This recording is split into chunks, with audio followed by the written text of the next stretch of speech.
What? These companies ran an experiment. Pay workers their full day salary to work fewer days. Companies in the United Kingdom are about to complete the biggest trial of a 4-day work week ever undertaken anywhere in the world. This program's thesis was a provocative one. That for 6 months, these companies would reduce their workers' hours by 20% to 32 hours a week, but continue to pay them 100% of their pay. Charlotte Lockhart, the founder of the 4-Day Week, the organization behind the pilot program, says company leaders usually have a visceral reaction when they hear the idea of cutting hours without cutting pay. Something like, that'll never work in my business, that'll never work in my industry, that'll never work in my country, that'll never work in the world. Wonder why? Fortunately, she found 73 companies to give it a shot. They include financial firms, recruiters, consultants, healthcare companies, and even a fish and chip shop. This is Britain after all. And while the data on the study hasn't been released yet, the anecdotal feedback from these firms appears to be positive. Fully 86% said they will likely continue the 4-day work week policy.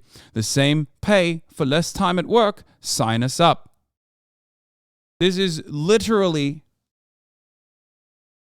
closer to socialism.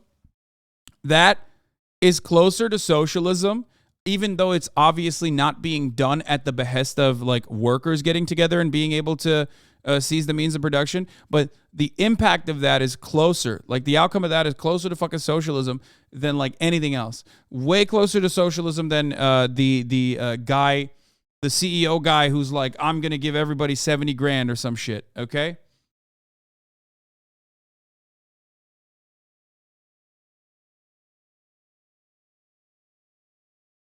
Damn price. What is this? Humane corps like Unilever are 100% behind that. People hum. What the fuck is this? The cons of a 4-day work week? 4-day work week is a system of working where employees or students have their shifts over 4 days rather than the usual 5. These are extremely they are extremely wealthy as a consequence of running their businesses, but in their business is a bunch of normal men and women who don't inspire. Wait, what?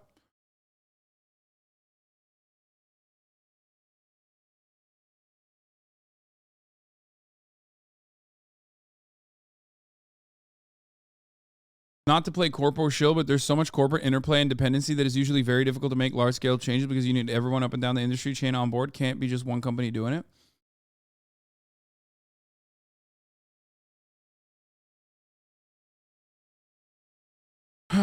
Anyway, I work 36 hours a week to get paid for 40, and I will not work 4 days a week. It is so, so nice. I'm on such a grind that I ask to work 6 days a week and receive 32 hours of pay that week because I'm built different. I mean, at the heart of capitalism lies a contradiction, okay? A contradiction in the interests of those who are wage laborers, i.e. the working class, against the interests of managers and bosses, or managers working at the behest of bosses, i.e. capital owners, i.e. the bourgeoisie. Okay? Now, the contradiction is simple. And any of you that have ever worked a job knows this already. You have literally lived it. You're probably living it right now. What is that? You as a worker want to work the least amount of hours for the most amount of pay. That's just normal, right?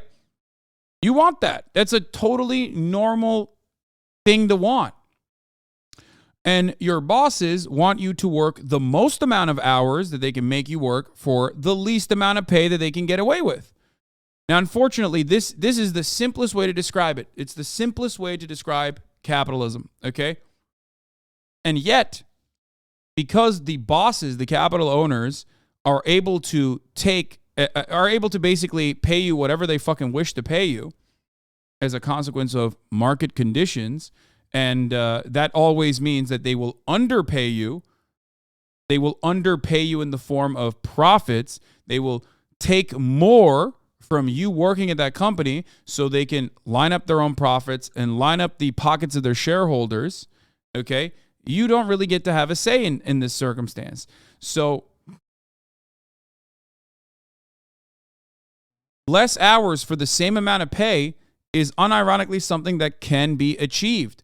It might even increase productivity.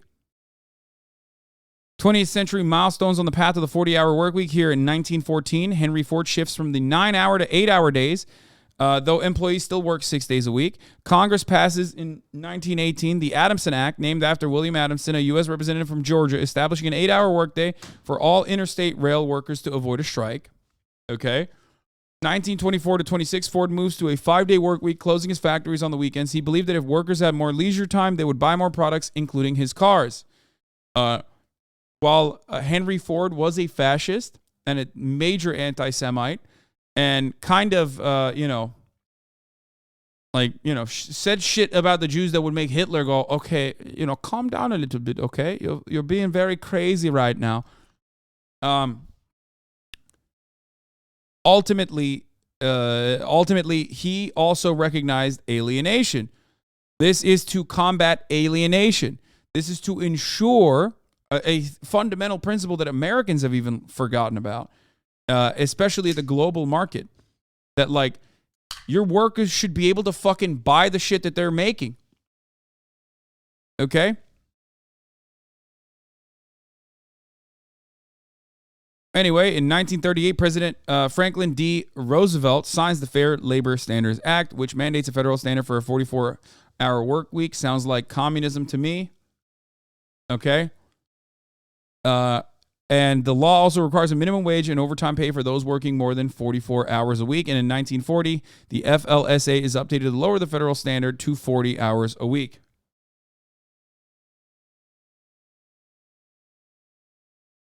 Reducing working hours is pro-worker. 4 days a week is nothing like that. It's a con. The link I shared shows it. I don't know enough about the 4-day work week and who's advocating for it. But if, Unilever is pushing for it, then it's probably a fucking bullshit. Anyway.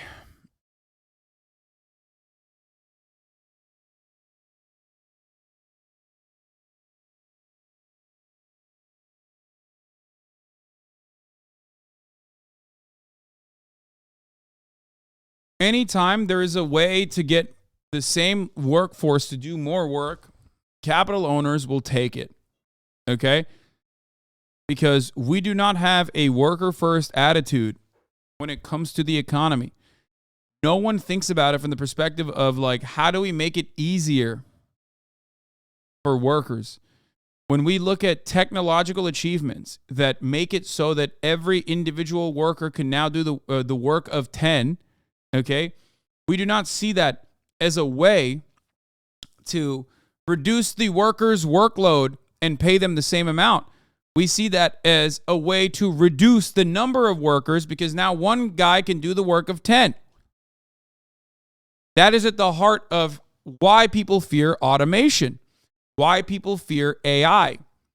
Automation is not a bad thing. It's a good thing.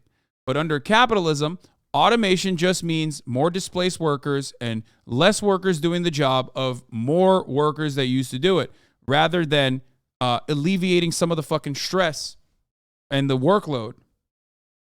Because profit-driven companies would much rather, make one guy do the job of 10.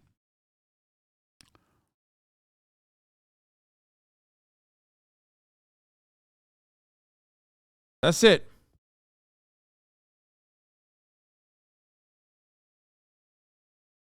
Seven cons of a 4-day work week. Assume benefits of a 4-day work week may be more fantasy than reality. Wait, what? Morale boosted from the 4-day work week may be short-lived. What is this? This is written like fucking... The article that you sent me literally looks like corporate propaganda, for the record. Like, you just sent me the most, like... You said Unilever is on board with this, and then you literally sent me a corporate propaganda against it. They're straight up saying gender inequality, inequity might arise. Like, what the fuck?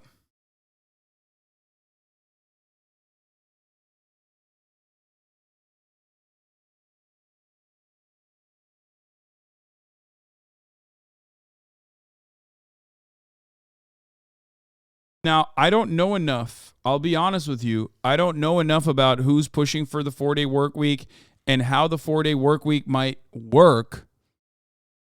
So for that reason, I'm not going to immediately jump and say this is good. But that website that you linked stating that it's actually a bad idea is bad. No, more productivity, less sick days, less environmental costs, etc. Wait, what?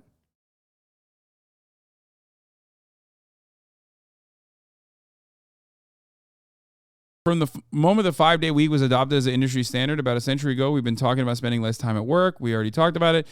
John Maynard Keynes declared early in the 1930s that technological advancement would bring the work week down to 15 hours within a century. Yeah, big dub for him, you know.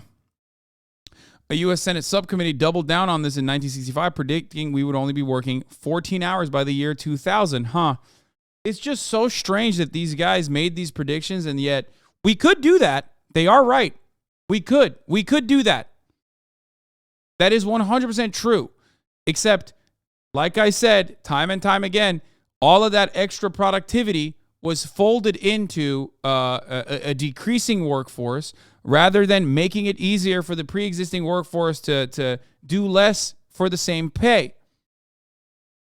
But over the last few years, the idea of shortening the work week has been given new impetus by the pandemic, which threw workplaces into a state of disarray.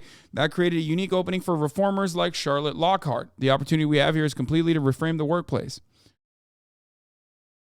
To get companies on board, she's using the holy grail of increased productivity as a lure.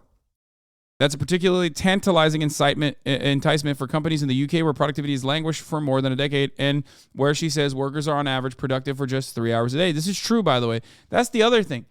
Like, if you've ever worked at unless you're working in an Amazon distribution facility, okay, where there's like something strapped to your goddamn chest that basically fucking counts every second you spend pissing, okay? And every second that you're walking away from the packages to go to the fucking bathroom in this goddamn stadium-sized distribution facility, most people in especially white-collar jobs are working like 1 hour to 2 hours a day maximum, okay? You're maxing out. You can reduce your daily work regimen to like 1 to 2 hours of like super productive work, and then the rest is just like fucking around, watching the Hasanabi broadcast, which there's nothing wrong with, by the way. You should keep doing that.